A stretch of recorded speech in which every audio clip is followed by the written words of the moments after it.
Hello everyone मैं रिम्पी आपनालोकर सकलोके पुनरबार स्वागत जनाइছো रिम्पीज किचेनলৈ। আজি মই आबेली चाहर लगत खाब পৰা এটা टेस्टी और सिम्पल रेसिपि লৈ আহিছো जोंটো आपनालोके मात्र केइटामान सामग्रीरे खूब सहज भावे बनाय खाब पारिब और एটো आबेली चाहर लगत परिवेशन करिब पारिब। তেতিয়া হলে বলক আজি ৰেচিপিটোলৈ আগবাঢ়ো।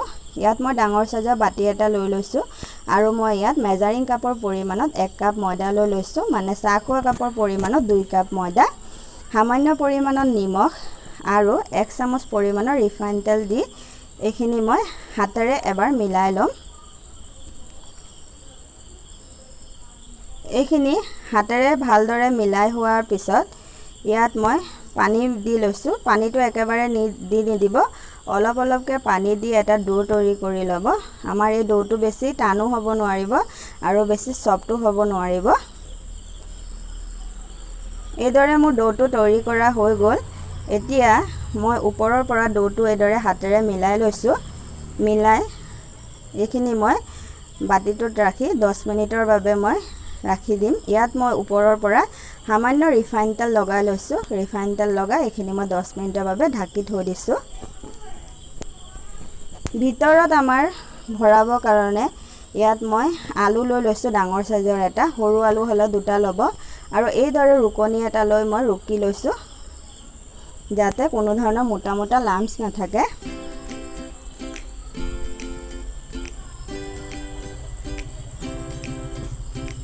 আলুখিনি মোৰ ৰুকি হৈ গল। ইয়াত মই এটা চিজ কিউব লৈ লৈছো আমুলৰ। এই চিজ কিউবটো মই ভালদৰে গ্ৰেট কৰি লৈছো।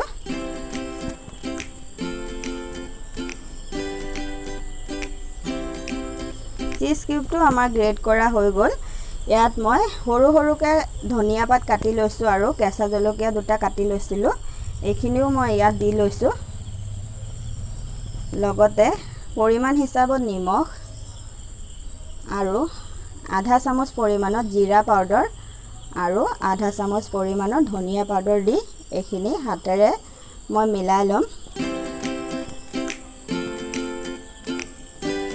এখিনি হাতেৰে ভালকে মিলাই লব। এয়া চক আমাৰ ৰেডি হৈ গল। এতিয়া মই এটা বেটাৰ তৈয়াৰ কৰি লম। ইয়াত মই বাটি এটা 4 চামুচ পৰিমাণৰ ময়দা লৈ লৈছো। ময়দাখিনিত মই সামান্য পৰিমাণত পানী দি এটা ডাঠ বেটাৰ তৈয়াৰ কৰি লৈছো। বেটাৰটো পাতলা নকৰিব, এইদৰে ডাঠ হ'ব লাগিব।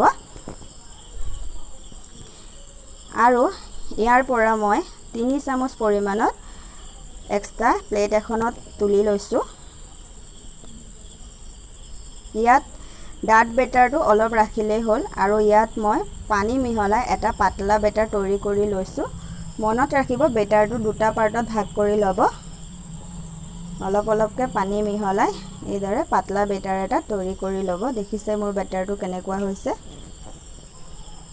ডোটো আমাৰ 10 মিনিট হৈ গল। 10 মিনিট পিছত মই আকৌ এবাৰ মঠি লৈছো। এয়া সব ডোটো আমাৰ ভালদৰে সফ্ট হৈ গৈছে পুৰা।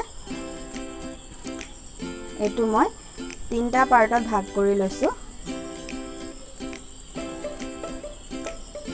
আৰু হাতেৰে এইদৰে গোল গোল কৰি লৈছো মই।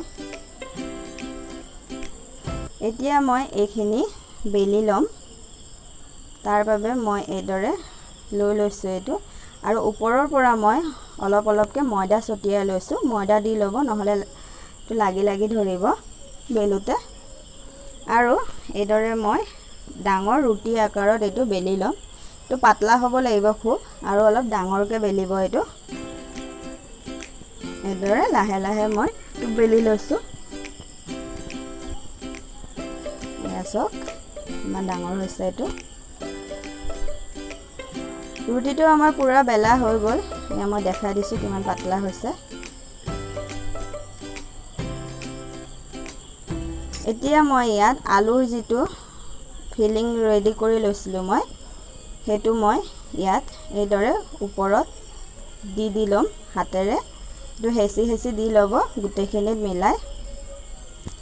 গোটেই ৰুটিটোৰ ওপৰত আলুখিনি খুব ধুনীয়াকে লগাই লব। এয়া মোৰ ৰুটিটোৰ ওপৰত আলুখিনি ভালকে লগোৱা হৈ গল। এতিয়া মই এইদৰে ৰোল টাইপ বনাই ল'ম। চক মই কিদৰে কৰি লৈছোঁ এইদৰে প্ৰথমৰ পৰা লাহে লাহে হেঁচি হেঁচি ৰোলটো বনাই ল'ব, যাতে ভিতৰত কোনো ধৰণৰ হাৱা সোমাই নাথাকে এক্সট্ৰা।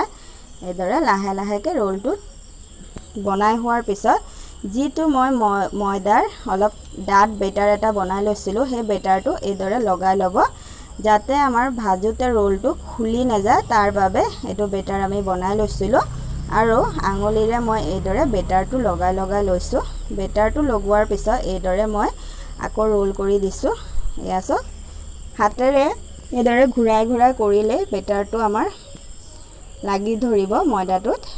আৰু মই চাকু এখন লৈ ছাইডকেইটা কাটি লৈছোঁ। কাটি মই এইটো মাজৰ পৰা দুটা পাৰ্ট কৰি দিছোঁ, কাৰণ এইটো ইমান দীঘলীয়াকৈ ফ্ৰাই নকৰিব, এইটো দুটা পাৰ্ট কৰি ল'ব।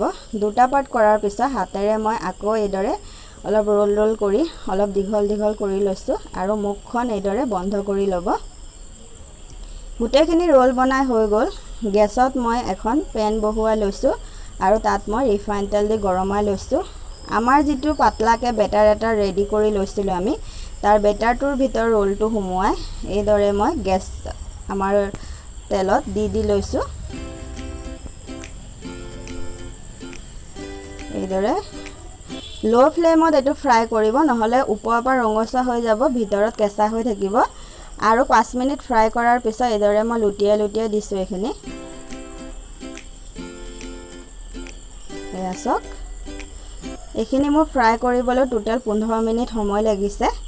দেখিছে কিমান চিম্পুলভাৱে আৰু মাত্ৰ কেইটামান সামগ্ৰীৰে এইটো বনাই লৈছোঁ।